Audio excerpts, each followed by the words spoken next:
Praise the Lord. Hallelujah. அனைவரையும் இயேசு கிறிஸ்துவின் நாமத்தினாலே இந்த ஆன்லைன் ஞாயிற்றுக்கிழமை ஆராதனையிலே வரவேற்கிறோம். பெந்தெகோஸ்துக்கு பின் வரும் 20வது ஞாயிறிலே நாம் ஒன்று கூடி இணைந்து தேவனை ஆராதிக்கும்படியாய் நாம் பெற்ற ஸ்லாக்கியத்திற்காக கர்த்தருக்கு நாம் நன்றி செலுத்துவோம். வேத வசனம் சங்கீதம் 9 வசனங்கள் 1, 2 இவனமாய் சொல்லுகிறது. கர்த்தாவே, என் முழு இருதயத்தோடும் உம்மை துதிப்பேன், உம்முடைய அதிசயங்களை எல்லாம் விவரிப்பேன், உம்மில் மகிழ்ந்து களி கூறுவேன். உன்னதமானவரே, உமது நாமத்தை கீர்த்தனம் பண்ணுவேன். தொடர்ந்து கர்த்தரை நோக்கி நாம் ஜெபிப்போமாக.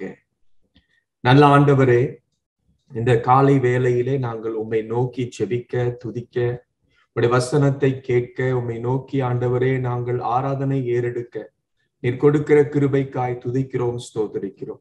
ஆவியோடும் உண்மையோடும் தொழுது கொள்ள எங்களை பக்குவப்படுத்தி ஆசிர்வதித்து நடத்தும்படியாய் இயேசுவின் நாமத்தில் ஜெபிக்கிறோம் எங்கள் நல்ல பிதாவே, ஆமென். தொடர்ந்து கர்த்தரை மகிமைப்படுத்தி ஆரம்ப பாடலை பாடி கர்த்தருடைய நாமத்தை உயர்த்துவோம். பரிசுத்தமுள்ள ஆண்டவரே, அப்பா உம்மை நாங்கள் ஸ்தோத்திரிக்கிறோம், உம்மை துதிக்கிறோம் ஆண்டவரே. அப்பா அந்த காலை வேளையிலே ஆண்டவரே, அப்பா இதோ நாங்கள் அப்பா உம்மை ஆராதிக்க வந்திருக்கிறோம் ஆண்டவரே. ஒரு குடும்பமாக ஆண்டவரை நாங்கள் ஆராதிக்க வந்திருக்கிறோம் ஆண்டவரே. எங்களுக்கு நன்மை செய்கிறவர் ஆண்டவரே, உம்மை ஸ்தோத்திரிக்கிறோம் ஆண்டவரே. நீர் பரிசுத்தமுள்ள தேவன் ஆண்டவரே, நீர் ராஜாதி ராஜன் அல்லவா. உம்மை தொழுது கொள்ள நாங்கள் வந்திருக்கிறோம் ஆண்டவரே. நன்றியோடு உம்மை ஸ்தோத்திரிக்கிறோம். நன்றி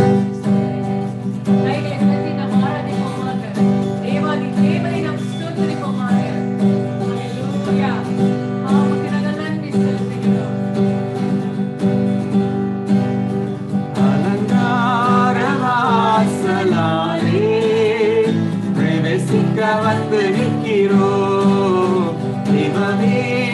நன்மையாலே திறந்திட வந்து நிற்கிறோம். அலங்கார வாசலாலே பிரவேசிக்க வந்து நிற்கிறோம். வீட்டின் நன்மையாலே திறந்திட வந்து நிற்கிறோம். ஆராதிக்க வந்தோம், அன்பு கூற வந்தோம், யெகோவா தேவனையே துதித்திட வந்தோம், தொழுதிட வந்தோம், தூயவரே சுவையே. ஆராதிக்க வந்தோம், அன்பு கூற வந்தோம், யெகோவா தேவனையே துதித்திட வந்தோம், தொழுதிட வந்தோம், தூயவரே சுவையே. ஆலயம் செல்லுவதே அது மகிழ்ச்சியை தங்கிடுதே. ஆலயம் செல்லுவதே அது மகிழ்ச்சியை தந்திடுதே. இசபையுடனே உம்மை தொழுதிடவே கிருபையும் கிடைத்திட்டதே. இசபையுடனே உம்மை தொழுதிடவே கிருபையும் கிடைத்திட்டதே. ஆராதிக்க வந்தோம், அன்பு கூற வந்தோம், யெகோவா தேவனையே தொழுதிட வந்தோம், தூயவரே சுவையே.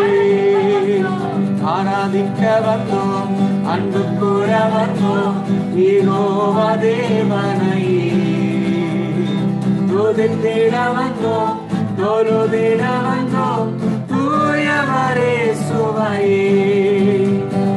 பலிகளை செலுத்திடவே ஜீவ பலியாக மாறிடவே. பலிகளை செலுத்திடவே ஜீவ பலியாக மாறிடவே.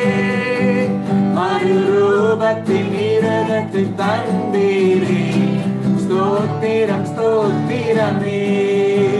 மறுரூபத்தின் இருளத்தை தந்தீரே, ஸ்தோத்திரம் ஸ்தோத்திரமே. ஆராதிக்க வந்தோம், அன்பு கூற வந்தோம், யெகோவா தேவனையே துதித்திட வந்தோம் தொழுதிட வந்தோம் தூயவரே சுவையே ஆராதிக்க வந்தோம் அன்பு கூற வந்தோம் யெகோவா தேவனையே துதித்திட வந்தோம் தொழுதிட வந்தோம் தூயவரே சுவையே அலங்கார வாசலாலே பிரவேசிக்க வந்து நிற்கிறோம் தேவவீட்டின் நன்மையாலே நிரம்பிட வந்து நிற்கிறோம் அலங்கார வாசலாலே பிரவேசிக்க வந்து நிற்கிறோம் தேவவீட்டின் நன்மையாலே நிரம்பிட வந்து நிற்கிறோம் ஆராதிக்க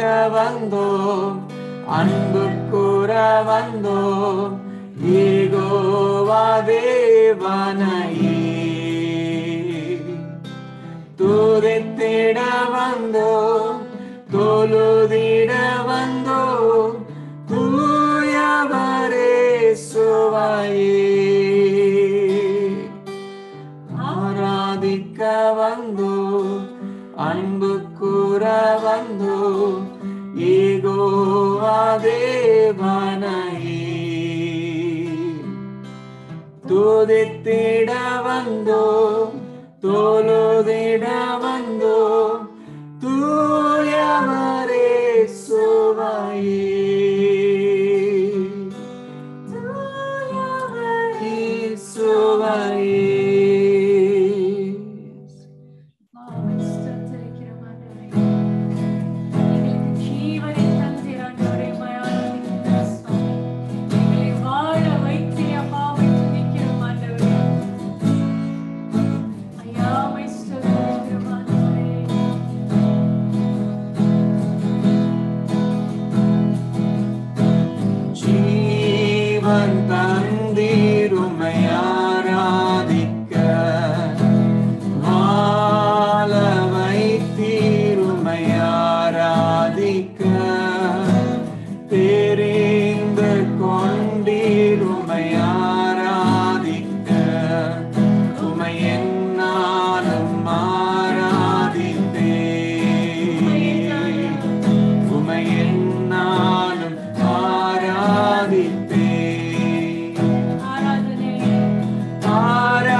நீரே மகிமை உடையவர் உமை என்றும் ஆராதிப்பேன் நீரே நிரந்தரமானவர் நீரே கனத்துக்கு பாத்திரர் நீரே மகிமை உடையவர் உமை என்றும் ஆராதிப்பேன் நீரோவை தந்தீர் உமை ஆராதிக்க பலனை தந்தீர் உமை ஆராதிக்க ஊழியம் தந்தீர் உமை ஆராதிக்க உமை என்னாலும் ஆராதிப்பேன் உமை என்னாலும் ஆராதிப்பேன் ஆராதனை ஆராதனை ஆராதனை ஓ நித்தியமானவரே ஆராதனை ஆராதனை ஆராதனை ஓ நித்தியமானவரே நீரே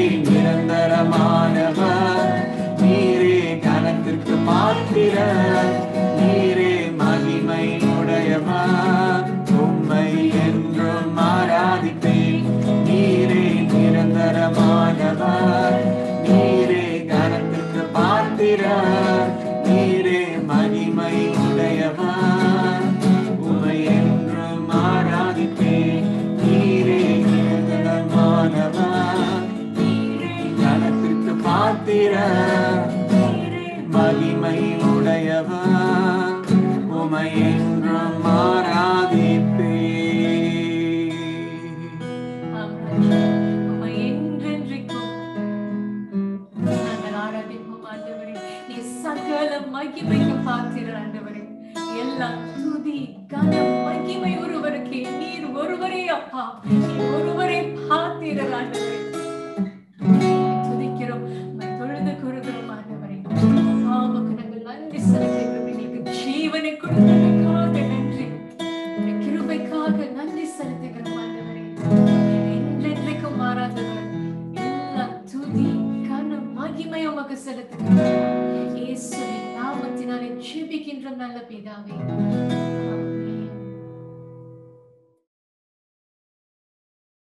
வாசிக்கும்படியாக தெரிந்து கொள்ளப்பட்ட சுவிசேஷ பாடம் பரிசுத்த மாற்கு எழுதின சுவிசேஷம் 3ஆம் அதிகாரம் வசனங்கள் 20 முதல் 30வது வசனம் வரை.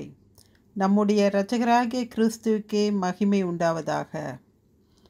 பின்பு வீட்டுக்கு போனார்கள். அங்கே அவர்கள் சாப்பிடுவதற்கும் சமயம் இல்லாதபடிக்கு அநேக ஜனங்கள் மறுபடியும் கூடி வந்தார்கள்.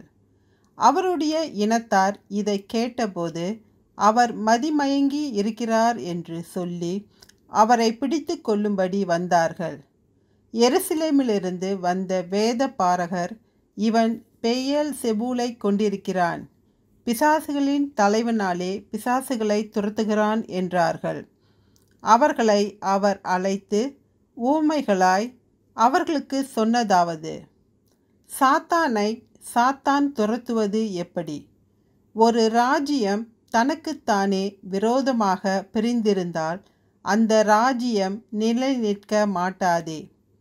ஒரு வீடு தனக்குத்தானே விரோதமாக பிரிந்திருந்தால் அந்த வீடு நிலை நிற்க மாட்டாதே. சாத்தான் தனக்குத்தானே விரோதமாக எழும்பி பிரிந்திருந்தால் அவன் நிலை நிற்க மாட்டாமல் அழிந்து போவானே. பலவானை முந்தி கட்டினால் ஒழிய ஒருவனும் பலவானுடைய வீட்டுக்குள் புகுந்து அவன் உடைமைகளை கொள்ளையிடக்கூடாது. கட்டினேனாகில் அவன் வீட்டை கொள்ளையிடுவான். மெய்யாகவே நான் உங்களுக்கு சொல்கிறேன், மனுஷர்கள் செய்யும் எல்லா பாவங்களும் அவர்கள் தூஷிக்கும் எந்த தூஷணங்களும் அவர்களுக்கு மன்னிக்கப்படும். ஒருவன் பரிசுத்த ஆவிக்கு விரோதமாக தூஷணம் சொல்வானாகில் அவன் என்றென்றைக்கும் மன்னிப்படையாமல் நித்திய ஆக்குனைக்கு உள்ளாயிருப்பான் என்றார். அசுத்த ஆவியை கொண்டிருக்கிறான் என்று அவர்கள் சொன்னபடியினாலே அவர் இப்படி சொன்னார். இது கிறிஸ்துவின் நற்செய்தி. நமது ஆண்டவராகிய கிறிஸ்துவுக்கே துதி உண்டாவதாக. நாம் தொடர்ந்து ஜெபம் செய்வோம். நல்ல ஆண்டவரே, இந்த காலை வேளையிலே தொடர்ந்து எங்களோடு பேசும்படியாக நாங்கள் ஜெபிக்கிறோம். நாங்கள் கேட்கிறவர்களாய் மாத்திரமே அல்லாமல் அதன்படி ஆண்டவரை செயல்படுகிறவர்களாய் கீழ்ப்படுகிறவர்களாக எங்களை பக்குவப்படுத்தி நடத்தும்படியாய் ஜெபிக்கிறோம். இயேசுவின் நாமத்தில் ஜெபிக்கிறோம் எங்கள் நல்ல பிதாவே, ஆமென். இயேசுவோடு பயணம் அல்லது பிரயாணம் மார்க்கின் சுவிசேஷத்திலிருந்து 15வது பாகமாகிய மார்க் 3ஆம் அதிகாரம் வசனங்கள் 20 30வது வசனம் வரை நாம் தியானிக்கும்படியாக இன்றைக்கு கர்த்தர் கொடுத்த கிருபைக்காக கர்த்தருக்கு நாம் நன்றி செலுத்துகிறோம். நம்முடைய வாழ்க்கையிலே அநேக சூழலிலே ஒருவேளை இந்த அனுபவங்களை நாம் கடந்து வந்திருக்கலாம். குற்றம் சாட்டப்பட்ட சூழல், குறிப்பிட்ட வண்ணமாய் தவறுதலான வகையிலே பொய்யான குற்றச்சாட்டு நாம் பாதிக்கப்பட்ட நிலைமையிலே காணப்பட்டிருக்கலாம்.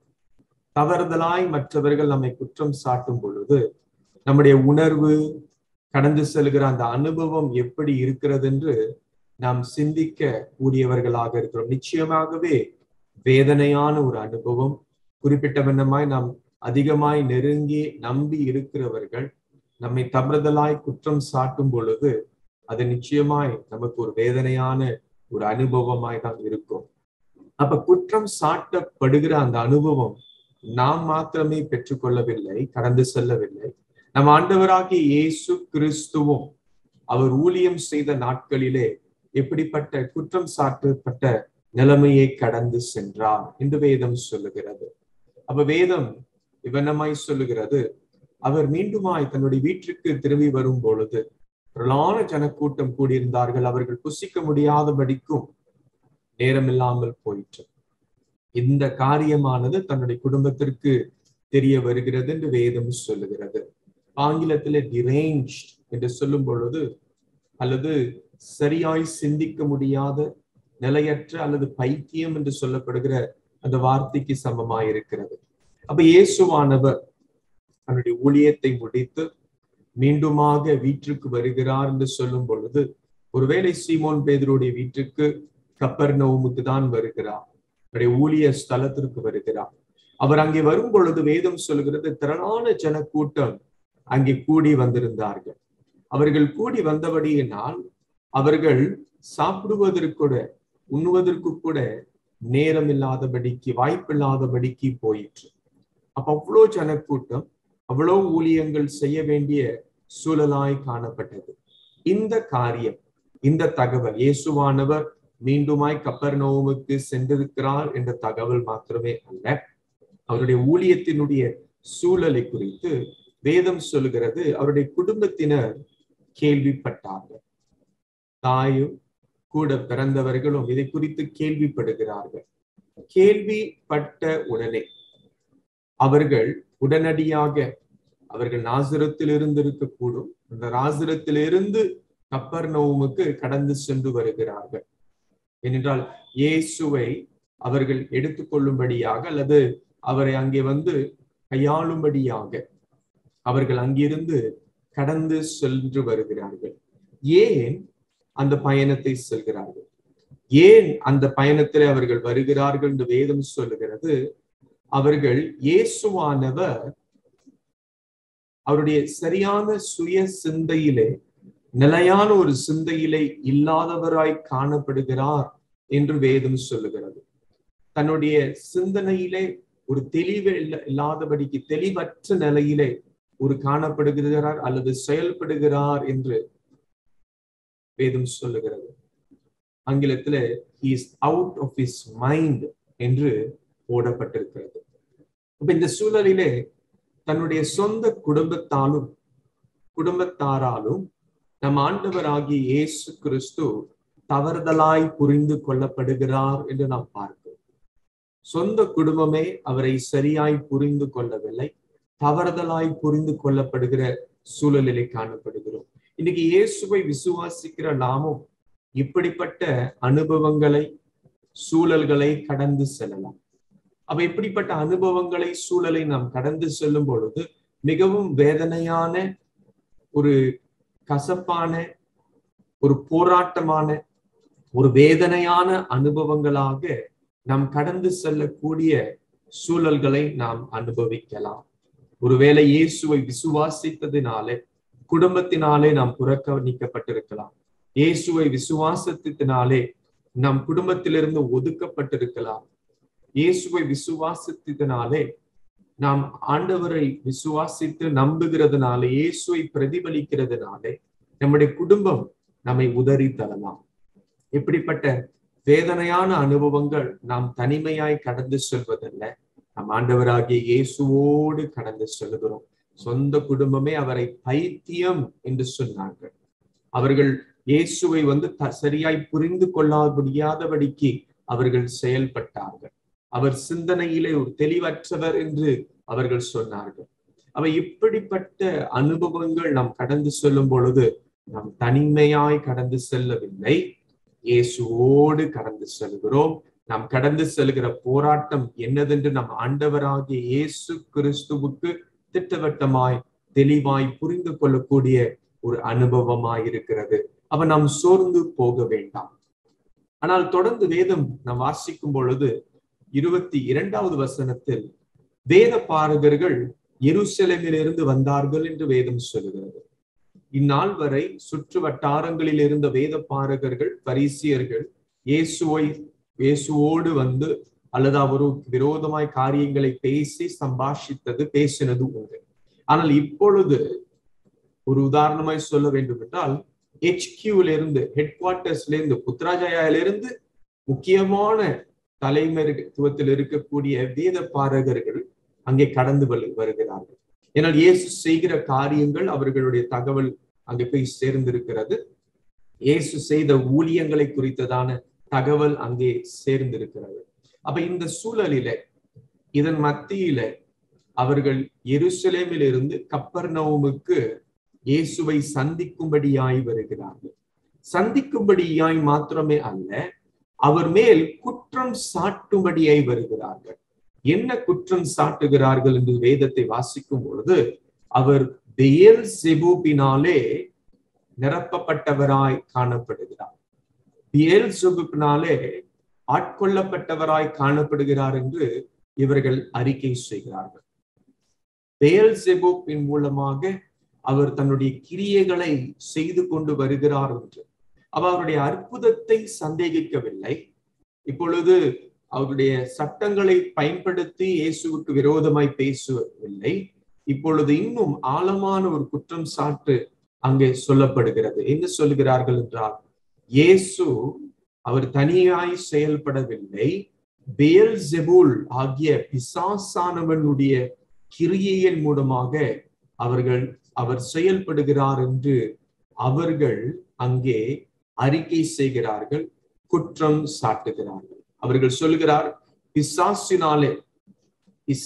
பயன்படுத்தி பிசாசை துரத்துகிறார் என்று அவர்கள் அங்கே பேசுகிறார்கள். அப்ப இயேசுவானவர் இந்நாள் வரை செய்த ஊழியத்துல, அந்த ஊழியத்திற்கு பின்னணி, அந்த ஊழியத்திற்கு காரணமான காரியம் என்னதென்று அவர்கள் என்ன சொல்லுகிறார்கள்? பிசாசை பயன்படுத்தி இயேசுவானவர் பிசாசை துரத்துகிறார் என்று அங்கே குற்றம் சாட்டுகிறார்கள், பொதுவா எல்லோருக்கும் முன்பாக. அப்ப இவ்வளோ வேதனையான ஒரு போராட்டமான ஒரு காரியத்தை அவர்கள் சொல்லி ஆண்டவரை வேதனைப்படுத்தும்படியாக செயல்படுகிறார்கள் என்று நாம் வேதத்திலே கவனிக்க கூடியவர்களாக இருக்கிறோம். அப்ப இந்த காரியத்திற்கு பதிலாக தான் நாம் ஆண்டவர் கடந்து செல்கிற அந்த போராட்டத்தை நாம் பார்க்கிறோம். சொந்த குடும்பத்தாலும் தவறுதலாய் புரிந்து கொள்ளப்படுகிறார். மத தலைவர்கள் எண்ணப்பட்ட முக்கிய நபர்கள், எருசலேமிலிருந்து வந்த அங்கே வேத பாரகரும் அவரை தவறாய் புரிந்து கொள்வது மாத்திரமே அல்ல, பொதுவாய் எல்லோருக்கும் முன்பாக குற்றம் சாட்டப்படுகிற சூழலை பார்க்கிறோம். அப்ப குற்றம் சாட்டப்படும் பொழுது, பொதுவாய் எல்லோருக்கும் முன்பாக அவமானப்படுத்தப்படுகிற சூழலை கடந்து செல்லும் பொழுது, இந்த அனுபவம் நாம் தனிமையாய் கடந்து செல்கிற அனுபவம் அல்ல. நம் ஆண்டவராகிய இயேசு கிறிஸ்து நமக்காக கடந்து சென்ற அந்த அனுபவத்தோடு நாமும் அதனோடு இணையத்தக்க கூடியவர்களாக காணப்படுகிறோம். அவர் கடந்து சென்ற அந்த வேதனை, இன்றைக்கு இயேசுவை விசுவாசிக்கிறதுனால மற்றவர்கள் நம்மை தவறுதலாய் குற்றம் சாட்டலாம், தவறுதலான வார்த்தைகள், பொய்யான வார்த்தைகளை சொல்லலாம், நம் மேலே நாம் செய்கிற ஊழியங்களை தவறுதலாய் குறித்து அதை குறித்து விமர்சனம் செய்யலாம். இதன் மத்தியில நாம் தனிமையாய் அதை கடந்து செல்வதில்லை, தேவனோடு கடந்து செல்கிறோம், கிறிஸ்துவோடு இணைந்து கடந்து செல்கிறோம். அப்ப குடும்பத்தாராலும் தவறுதலாய் புரிந்து கொள்ளப்பட்டது மாத்திரமே அல்ல, மத தலைவர்களும் இவரை தவறாய் பேசுகிற அந்த சூழலை குறித்து நம் ஆண்டவராகிய இயேசு கிறிஸ்துவினுடைய வாழ்க்கை அனுபவத்திலே நாம் பார்க்கக்கூடியவர்களாக இருக்கிறோம். அப்ப தவறுதலாய் குற்றம் சாட்டப்படும் பொழுது ஆண்டவருடைய மறுமொழி என்ன? அமைதலாய் இருந்து கடந்து சென்று விட்டாரா, அல்லது அவர்களுக்கு பதில் கொடுத்தாரா என்று நாம் பார்க்கும் பொழுது, நிச்சயமாகவே இந்த குற்றம் சாட்டுதல் ஒரு சாதாரணமான ஒரு காரியம் இல்லாதபடியினால் அதற்கு பதில் சொல்ல வேண்டிய சூழல் உண்டாயிற்று. ஏனென்றால் ஆண்டவர் அதற்கு பதில் கொடுக்க வேண்டிய அவசியம் இருந்தது என்று வேதம் சொல்கிறது.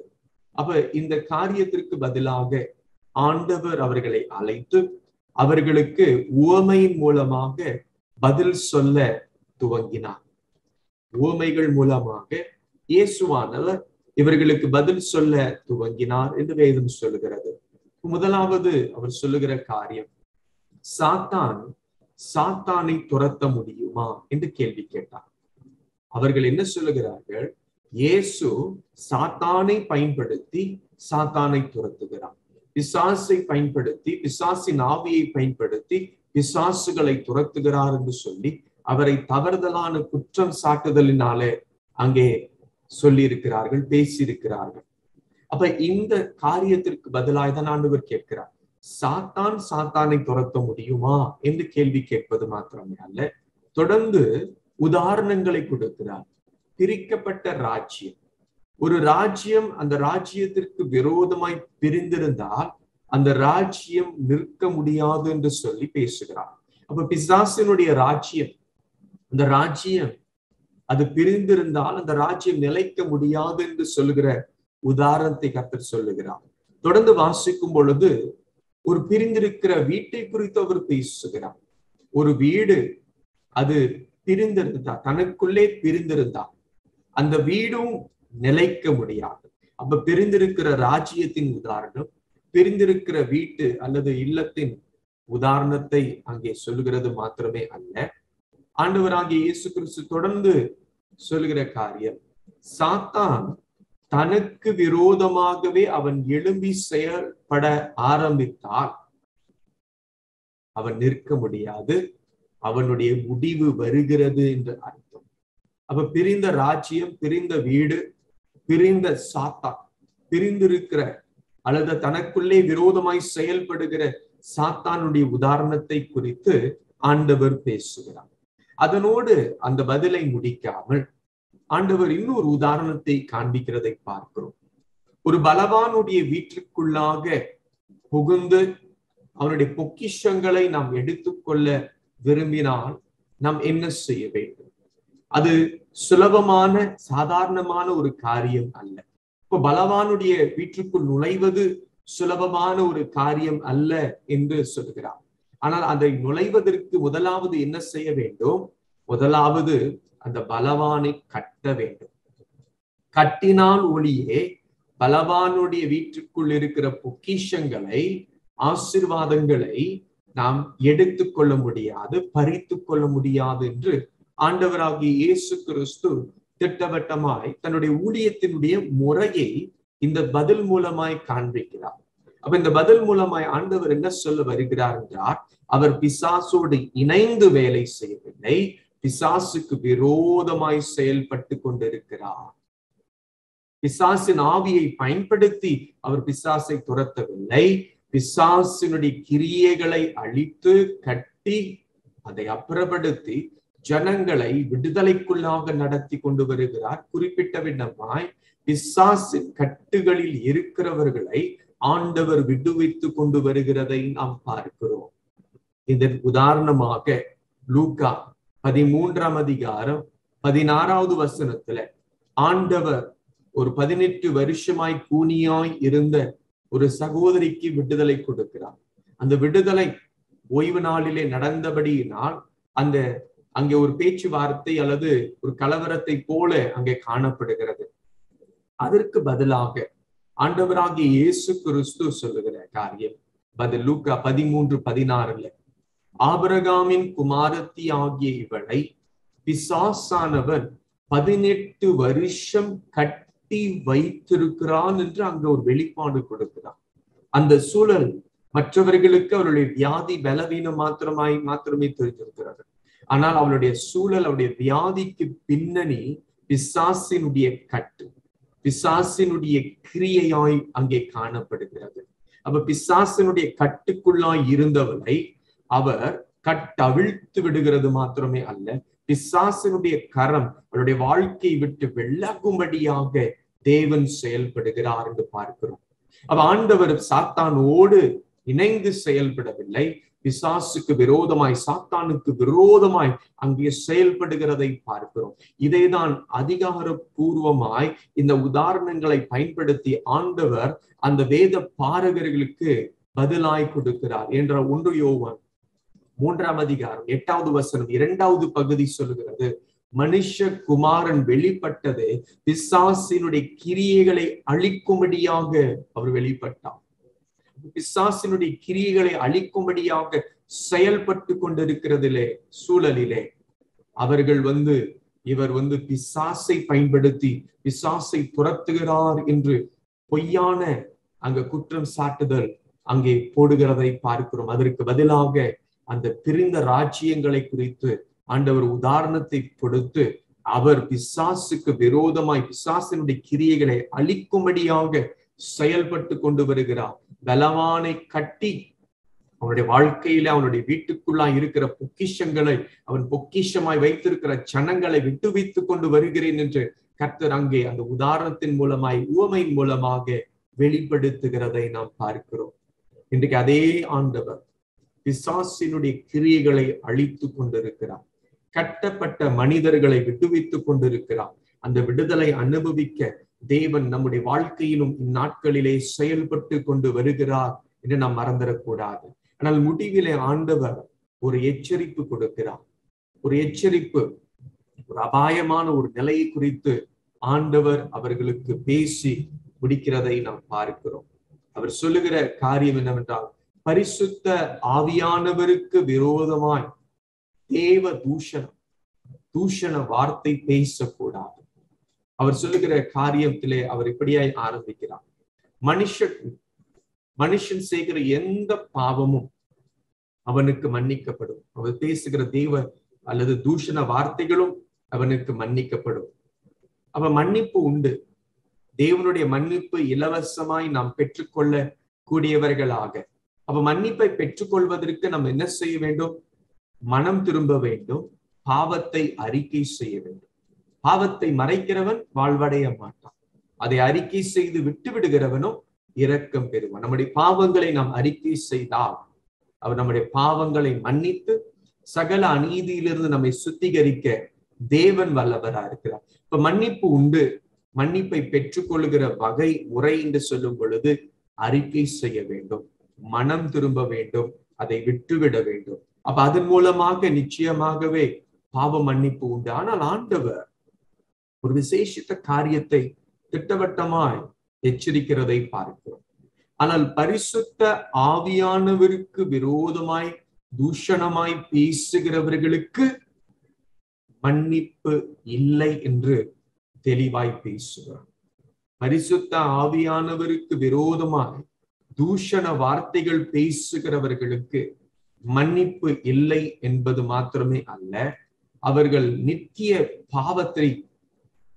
பாவத்தினுடைய அந்த தண்டனைக்கு, அந்த குற்றத்திற்கு அவர்கள் தங்களை ஒப்பு கொடுத்து விடுகிறார்கள்.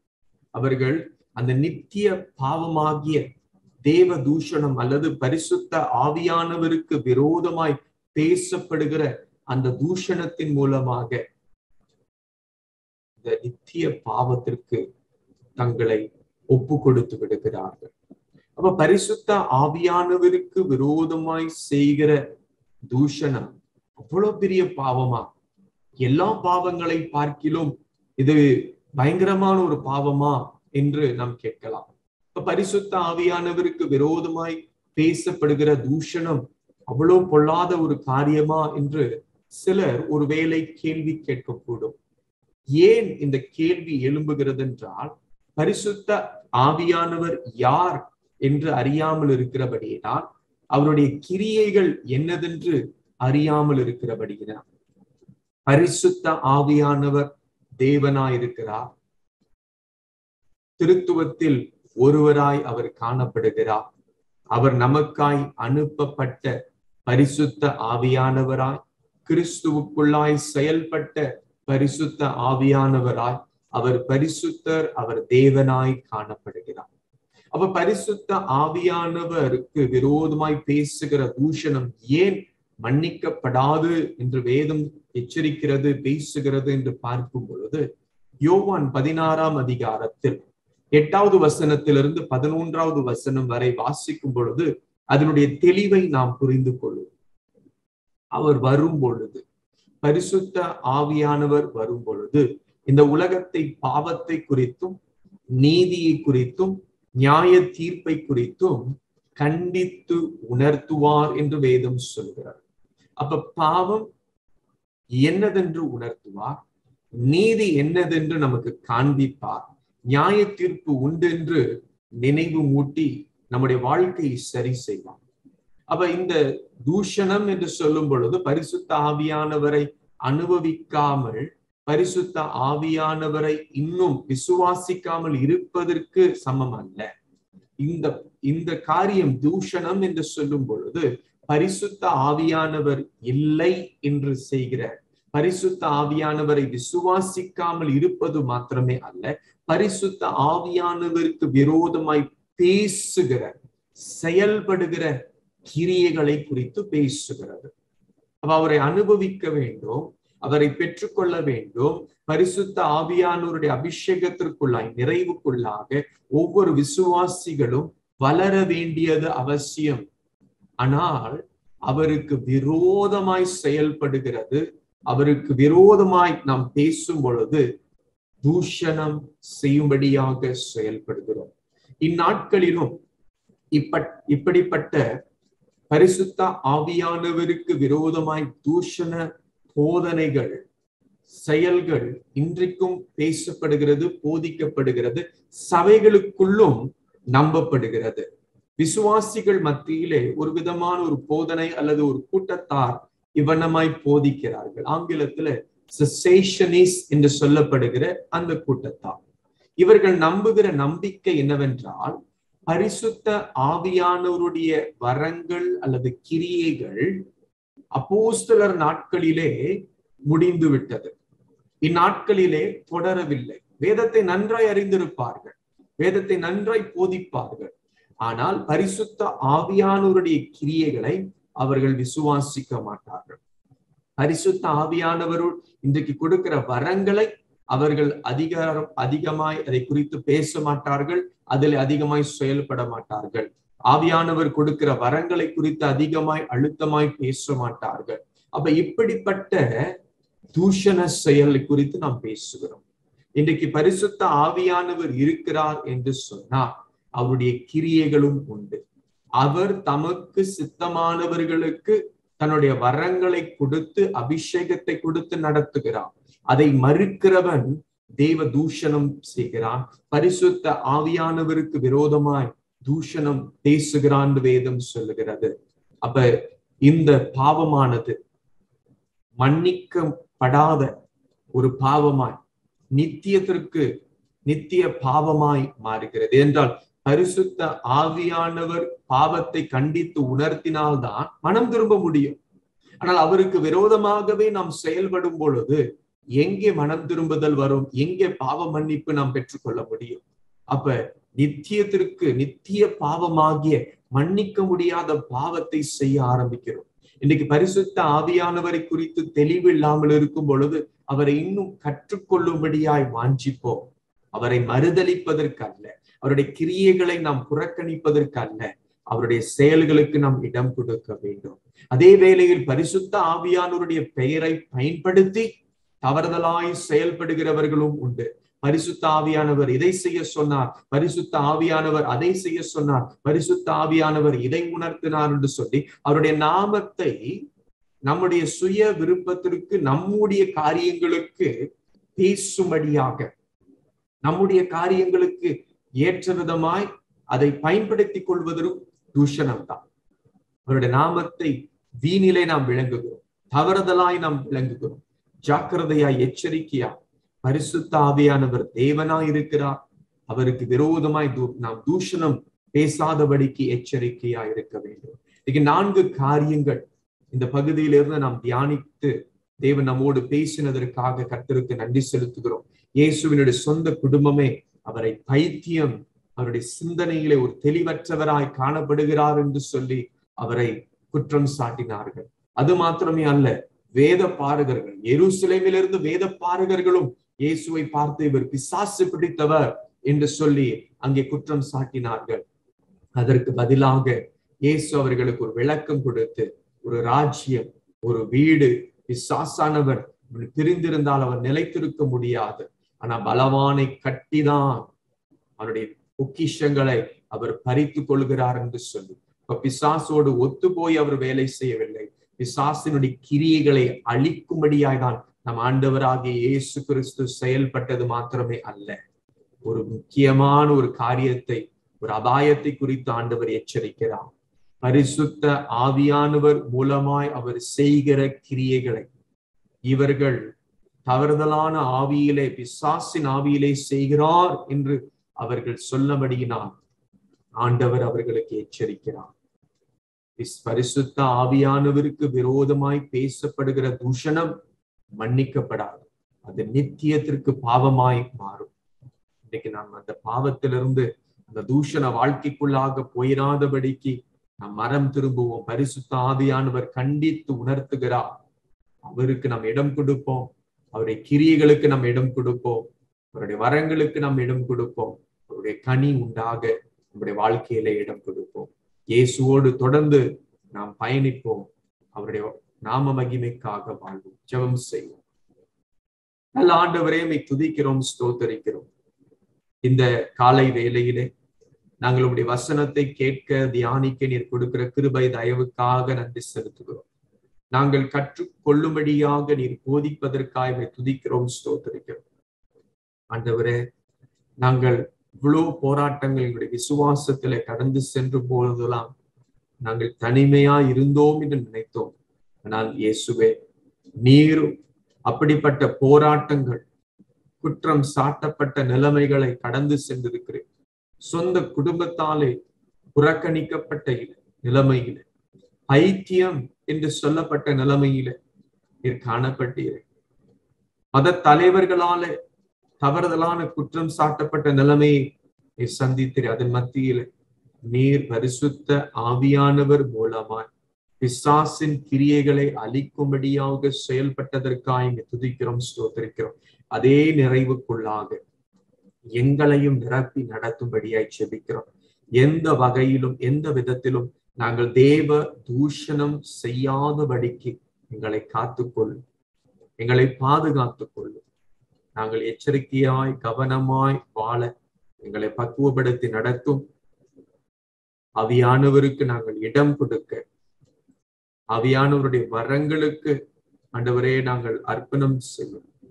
ஆவியானவருடைய கனி எங்களுடைய வாழ்க்கையில காணப்பட நீர் பக்குவப்படுத்தி நடத்துவீர்னு நாங்கள் செபிக்கிறோம். உடைய தயவுள்ள கரத்திற்குள்ளாக முற்றிலும் முழுமையாய் ஒப்புக் கொடுக்கும். நீரே ஆசீர்வதித்து பொறுப்படுத்தி எங்களுடைய வாழ்க்கையை மாற்றி இந்த மகிமைக்காய் பயன்படுத்தும்படியாய் இயேசுவின் நாமத்தில் செபிக்கிறோம் எங்கள் நல்ல பிதாவே, ஆமென். தொடர்ந்து நம்மை ஆசீர்வதித்து வழி நடத்துவாராக. இவ்வேளையில் தொடர்ந்து நீசிய விசுவாச பிரமாணத்தை நாம் சேர்ந்து சபையாக அறிக்கை செய்வோம். வானத்தையும் பூமியையும் காணப்படுகிறதும் காணப்படாததுமான எல்லாவற்றையும் படைத்தவராயிருக்கிற சர்வ வல்லமை உள்ள பிதாவாகிய ஒரே தேவனை விசுவாசிக்கிறேன். ஒரே கர்த்தருமாய் தேவனுடைய ஒரே பேரான குமாரனுமாயிருக்கிற இயேசு கிறிஸ்துவையும் விசுவாசிக்கிறேன். அவர் சகல உலகங்களுக்கும் உண்டாவதற்கு முன்னே தமது பிதாவினாலே ஜனிப்பிக்கப்பட்டவர், தெய்வத்தில் தெய்வமானவர், ஜோதியில் ஜோதியானவர், மெய்தேவனில் மெய்தேவனானவர், உண்டாக்கப்படாமல் ஜனிப்பிக்கப்பட்டவர், பிதாவோடே ஒரே தன்மை உடையவர், சகலத்தையும் உண்டாக்கினவர், மனிதராகிய நமக்காகவும் நமக்கு இரட்சிப்பு உண்டாகவும் பரமண்டலத்திற்கு இறங்கி பரிசுத்த ஆவியினாலே கன்னிமரிடத்தில் அவதரித்து மனிதனானார். நமக்காக பொந்து பிலாத்தின் காலத்தில் சிலுவையில் அறை உண்டு பாடுபட்டு அடக்கம் பண்ணப்பட்டார். வேத வாக்கியங்கள்படி 3ஆம் நாள் உயிர்த்தெழுந்தார். பரமண்டலத்திற்கு ஏறி பிதாவின் வலது பார்சத்தில் வீற்றிருக்கிறார். உயிருள்ளோரையும் மரித்தோரையும் நியாயம் தீர்க்க மகிமையோடு திரும்ப வருவார். அவருடைய ராஜ்யத்திற்கு முடிவு இல்லை. கர்த்தருமாய் ஜீவனை கொடுக்கிறருமாய் பிதாவிலும் குமாரனிலும் நின்று புறப்படுகிறருமாய் பிதாவோடும் குமாரனோடும் கூட தொழுது தோத்தரிக்கப்படுகிறோமாய் தீர்க்கதரிசிகள் மூலமாக உரைத்துருமாயிருக்கிற பரிசுத்த ஆவியையும் விசுவாசிக்கிறேன். ஒரே பரிசுத்த பொதுவான அப்போஸ்தல திருச்சபை உண்டென்று விசுவாசிக்கிறேன். பாவ மன்னிப்புக்கென்று நியமிக்கப்பட்ட ஒரே ஞான ஸ்நானத்தை அறிக்கை இடுகிறேன். மரித்தோர் உயிர்த்தெழுதலும் மகிமைக்குரிய ஜீவனும் உண்டாகும் என்று காத்திருக்கிறேன். ஆமென். அன்பும் கிருபையும் நிறைந்த நல்ல தகப்பனே, இந்த விசேஷித்த பரிசுத்த நாட்களுக்காய் நன்றி செலுத்துகிறோம். தகப்பனே, விசேஷமாக நீர் சிருஷ்டித்த இந்த உலகத்தை உடைய கருத்துக்கள் ஒப்புக் கொடுக்கிறோம். தகப்பனே, இப்பொழுது இந்த உலகத்தில் காணப்படக்கூடிய பொல்லாத கொள்ளை நோயிலிருந்து ஆண்டவரே உலகம் முழுவதற்கும் நீர் சேமத்தையும் சமாதானத்தையும் கொண்டு வருகிறதற்காய் உமக்கு நாங்கள் நன்றி செலுத்துகிறோம். ராஜா ஆண்டவரே, உமது இரக்கத்தின்படி எங்கள் ஜெபத்தை கேட்டருளும். பரிசுத்த ஆவியானவரே, இந்த நாளில் கூட தகப்பனே மலேசியா தேசத்தை உடைய கருத்துக்கள் ஒப்புக் கொடுக்கிறோம். பாலும் தேனும் ஓடுகிற கானான் தேசத்தை போல் இந்த தேசத்தை நீர் எங்களுக்கு கொடுத்திருக்கிறீர். ஆண்டவரே, இந்த தேசத்தை செம்மையான வழியிலே நடத்தக்கூடிய ஞானத்தை எங்களுடைய பிரதமருக்கு நீர் கொடுத்து ஆண்டவரே தேசம் முழுவதும் ஆண்டவரே சந்தோஷத்தினால் நிரம்பத்தக்கதாய் ஆண்டவரே மற்ற தேசங்களைப் போல நீர் மாற்றப் போகிறதற்காய் நாங்கள் உமக்கு நன்றி செலுத்துகிறோம். ராஜா ஆண்டவரே, உமது இரக்கத்தின்படி எங்கள் ஜெபத்தை கேட்டருளும். தகப்பனே, எங்களுடைய திருமண்டலத்தை உடைய கருத்துக்குள் நாங்கள் ஒப்பு கொடுக்கிறோம். பரிசுத்த ஆவியானவரே, திருமண்டலத்தில் காணப்படக்கூடிய ஒவ்வொரு போதகர்மார்களும் பிஷப்மார்களும் அவருடைய குடும்பங்களையும் உடைய அன்பு கருத்துக்குள் நாங்கள் ஒப்பு கொடுக்கிறோம். தகப்பனே அப்பா, அந்த திருமண்டலத்தில் காணப்படக்கூடிய எல்லா தேவைகளையும் இந்த நாளிலே நீர் சந்திக்கும்படி நாங்கள் ஜெபிக்கிறோம். ஒவ்வொரு போதகர்மார்களும் உடைய சுவிசேஷத்தை அவர்கள் கொண்டு செல்லக்கூடிய இடங்களிலெல்லாம் தகப்பனே உடைய பாதுகாப்பு உடைய பிரசன்னம் அவர்களை சூழ்ந்து கொள்ளட்டும். ஆண்டவரே, அவர்களை வேலி அடித்து நீர் காத்துக்கொள்ளும்படியாய் நாங்கள் ஜெபிக்கிறோம். நல்ல தகப்பனே ஆண்டவரே, உமது இரக்கத்தின்படி எங்கள் ஜெபத்தை கேட்டருளும். தகப்பனே, இந்த வேளையில் கூட மருத்துவமனையிலும் வீடுகளிலும் பலவீனமாக இருக்கிற ஒவ்வொரு பிள்ளைகளையும் நம்முடைய கருத்துக்குள் நாங்கள் ஒப்பு கொடுக்கிறோம். தகப்பனே அப்பா, அவருடைய எல்லா பலவீனங்களையும் நீர் மாற்றி அவர்கள் பலனுள்ளவர்களாய் எழும்பத்தக்கதாக இந்த நாளிலே அற்புதங்களையும் அதிசயங்களையும் அவருடைய வாழ்க்கையிலே நீர் செய்யும்படியாய் நாங்கள் செபிக்கிறோம். தகப்பனே, உம்மால் கூடாத காரியங்கள் ஒன்றும் இல்லை. தகப்பனே அப்பா, நாங்கள் சுகம் அடைந்தோம் என்று அவர்கள் சொல்ல உம்முடைய தளம்புகளால் நாங்கள் சுகம் பெற்றோம் என்று அவர்கள் அறிக்கையிடத்தக்கதாக சாட்சிகளாய் நிற்கத்தக்கதாக ஆண்டவரே ஒவ்வொரு பிள்ளைகளை இந்த நாளிலே நீர் பராமரித்து அவர்களை நீர் வழி நடத்தும்படியாய் நாங்கள் ஜெபிக்கிறோம். தகப்பனே, உம்முடைய குமாரனும் எங்கள் கர்த்தருமாகிய இயேசு கிறிஸ்துவின் மூலம் இந்த எங்கள் ஜெபங்களை ஏற்றுக்கொண்டருளும். ஆமேன். இவ்வேளையிலே நம்முடைய பாவங்களை தேவனிடத்தில் அறிக்கை செய்வோம். வேதவசனம் நீதிமொழிகள் 28ஆம் அதிகாரம் 13வது வசனத்தில் இவனமாய் நம்மோடு பேசுகிறது. தன் பாவங்களை மறைக்கிறவன் வாழ்வடைய மாட்டான், அவைகளை அறிக்கை செய்து விட்டு விடுகிறவனோ இரக்கம் பெறுவான். நம்முடைய பாவங்களை நாம் அறிக்கையிட்டால் பாவங்களை நமக்கு மன்னித்து எல்லா அநியாயத்தையும் நீக்கி நம்மை சுத்திகரிப்பதற்கு அவர் உண்மையும் நீதியும் உள்ளவராய் இருக்கிறார். இந்த வசனங்களை நாம் தியானித்து இவ்வேளையில் நாம் மௌனமாய் நம்முடைய தனிப்பட்ட பாவங்களை தேவனிடத்தில் அறிக்கை செய்வோம்.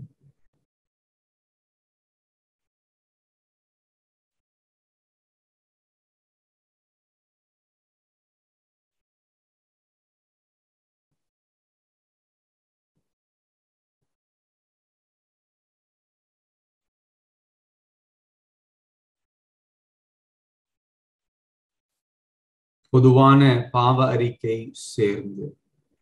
சர்வ வல்லமை உள்ள கடவுளே, எங்கள் பரம பிதாவே, உமக்கு விரோதமாகவும் எங்கள் அயலாருக்கு விரோதமாகவும் நினைவினாலும் வார்த்தையினாலும் செயலினாலும் தீமையானவைகளை செய்ததினாலும் நலமானவைகளை செய்யாததினாலும் அறியாமையினாலும் பலவீனத்தினாலும் எங்களுடைய துணிவினாலும் பாவம் செய்தோம்.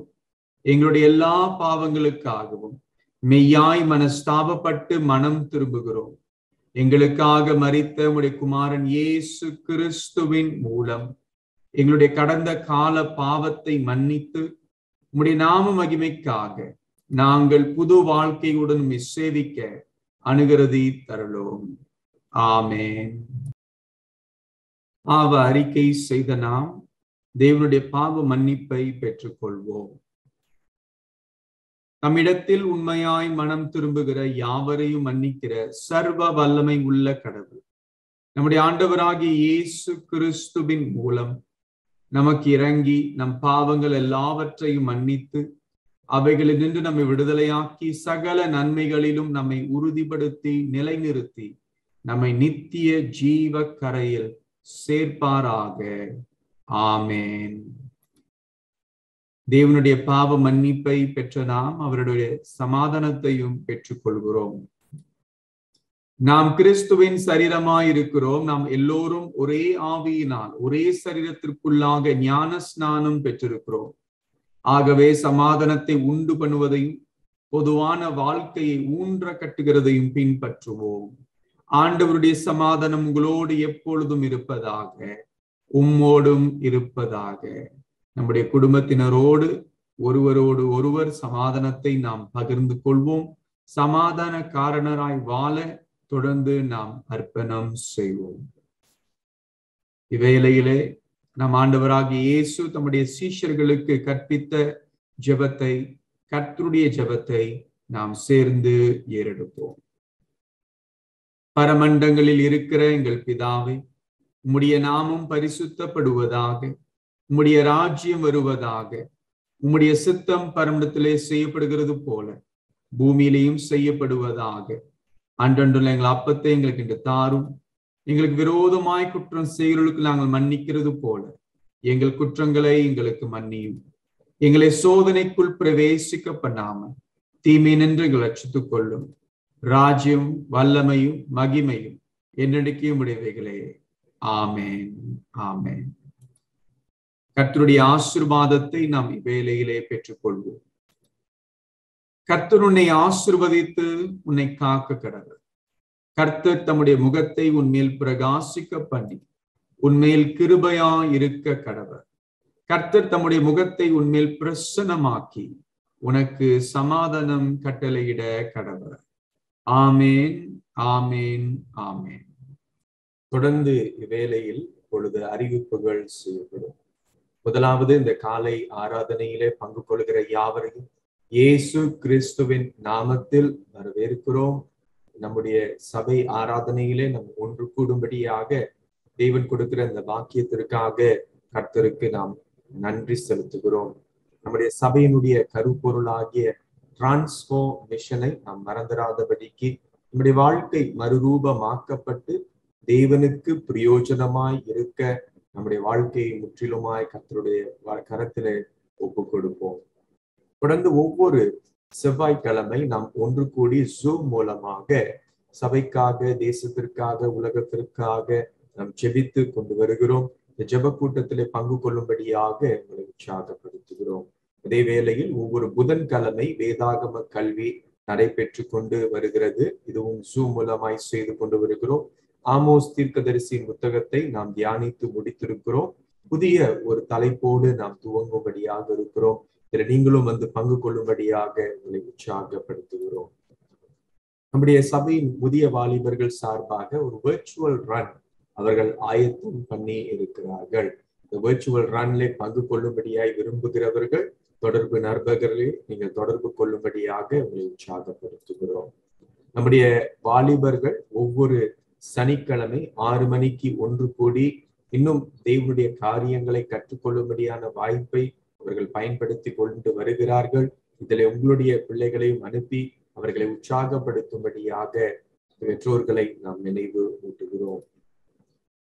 நம்முடைய சபையில் பணி செய்கிற பணியாளர்களுக்கு இந்நாட்களிலே வேலை வாய்ப்பு இருக்கிறது. இந்நாட்களிலே பணி செய்து கொண்டிருக்கிறவர்கள் அவர்கள் தங்களுடைய சொந்த தேசத்திற்கு போகிறபடியினால் இந்த வேலை வாய்ப்பு இருக்கிறது. இதை சம்பந்தமான வேலை செய்யும்படிய விருப்பத்தோடு இருக்கிறவர்கள் நீங்கள் சகோதரி மேபல் பட்டு அவர்களை தொடர்பு கொள்ளும்படியாக நினைவு ஊட்டப்படுகிறீர்கள். மற்றவர்களிடத்திலும் சபையினர் அறிவிக்கும்படியாக உங்களை உற்சாகப்படுத்துகிறோம். அதே நேரத்தில் நம்முடைய மாதாந்திர காணிக்கை, தசம பாகம், வார காணிக்கை நம்முடைய ஆன்லைன் பேங்கிங் மூலமாக நீங்கள் செய்து தொடர்ந்து நம்முடைய சபையினுடைய பொருளாளருக்கு தெரிவிக்கும்படியாக நினைவு மூட்டுகிறோம். இவ்வேளையிலே பிறந்த நாள், திருமண நாள் நினைவு கூறுகிறவர்களுக்காக நாம் ஜெபிப்போம். நல்ல ஆண்டவரே, உம்மை துதிக்கிறோம், ஸ்தோத்திரிக்கிறோம்.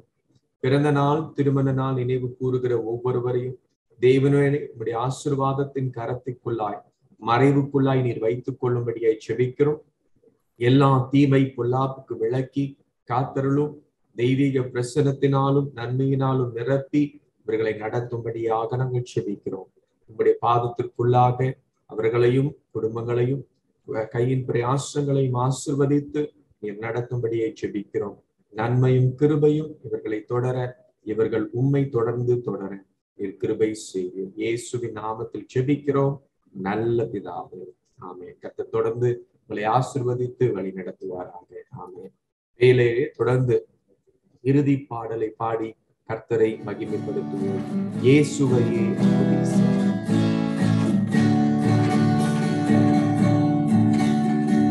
இயேசுவையே துதி செய், நீ மனமே இயேசுவையே துதி செய். இயேசுவையே துதி செய், நீ மனமே இயேசுவையே துதி செய். இயேசுவையே துதி செய், நீ மனமே இயேசுவையே துதி செய். இயேசுவையே துதி செய், நீ மனமே இயேசுவையே துதி செய். மாசனுகாத பரபரவஸ்து, மாசனுகாத பரபரவஸ்து, நேசகுமாரன் மையான கிறிஸ்து, நேசகுமாரன் மையான கிறிஸ்து. இயேசுவையே துதி செய், நீ மனமே இயேசுவையே துதி செய். கிறிஸ்தேசுவையே துதி செய், நீ மனமே இயேசுவையே துதி செய். அந்தரவான் கரையும் தரும் தந்த, அந்தரவான் கரையும் தரும் தந்த, சுந்தர மிகுந்த சவுந்தரநந்த, சுந்தர மிகுந்த சவுந்தரநந்த. இயேசுவையே துதி செய், நீ மனமே இயேசுவையே துதி செய். கிறிஸ்தேசுவையே துதி செய், நீ மனமே இயேசுவையே துதி செய். எண்ணின காரியம் யாவும் முகிக்க, எண்ணின காரியம் யாவும் முகிக்க, மண்ணிலும் விண்ணிலும் வாழ்ந்து சுகிக்க, மண்ணிலும் விண்ணிலும் வாழ்ந்து சுகிக்க. இயேசுவையே துதி செய், நீ மனமே இயேசுவையே துதி செய். கிறிஸ்தேசுவையே துதி செய், நீ மனமே இயேசுவையே துதி செய். இயேசுவையே துதி செய், நீ மனமே இயேசுவையே துதி செய். கிறிஸ்தேசுவையே துதி செய், நீ மனமே இயேசுவையே துதி செய். தொடர்ந்து நாம் இறுதி ஜெபத்தை தேவனை நோக்கி நாம் ஏறெடுப்போம். நம்முடைய சபைக்கான ஜெபமாய் நாம் ஏறெடுப்போம். அன்பு தகப்பனே, உம்முடைய அன்பிலே நிலைத்திருக்கவும் தொடர்ந்து ஒருவரை ஒருவர் நேசிக்கவும் எங்களை வழி நடத்தி அருளும். சிந்தனையிலும் வார்த்தையிலும் செயலிலும் தேவனாகிய இயேசுவை போல் மாற எங்களை உருமாற்றம் செய்யும். எங்கள் குடும்பங்களிலும் எங்கள் திருச்சபையிலும் எங்கள் சமுதாயத்திலும் மற்றும் அதற்கு அப்பாற்பட்ட இடங்களிலும் சீடராக்கும் அருட்பணியில் உமது பரிசுத்த ஆவியானவரின் மூலமே நாங்கள் முன் செல்ல எங்களை வழி நடத்தும். இவற்றை நாங்கள் இயேசுவின் நாமத்தில் வேண்டிக் கொள்கிறோம், ஆமென். என் ஆத்துமாவே என்ற ஜெபத்தை நாம் சேர்ந்து ஏறெடுப்போம். என் ஆத்துமாவே கர்த்தரை ஸ்தோத்திரி, என் முழு உலமே அவர் பரிசுத்த நாமத்தை ஸ்தோத்திரி. என் ஆத்துமாவே கர்த்தரை ஸ்தோத்திரி, அவர் செய்த சகல உபகாரங்களை நீ மறவாதே, ஆமென். சமாதானத்தோட போய் ஆண்டவரை சேவியுங்கள், கிறிஸ்துவின் நாமத்தினாலே. ஆமென். இந்த காலை ஆராதனையிலே பங்கு பெற்ற எல்லோரையும் கர்த்தர் தொடர்ந்து ஆசீர்வதித்து நம்மை அவருடைய நாம மகிமைக்காக ஆசீர்வாதமான கருவிகளாய் பயன்படுத்துவாராக. ஆமென்.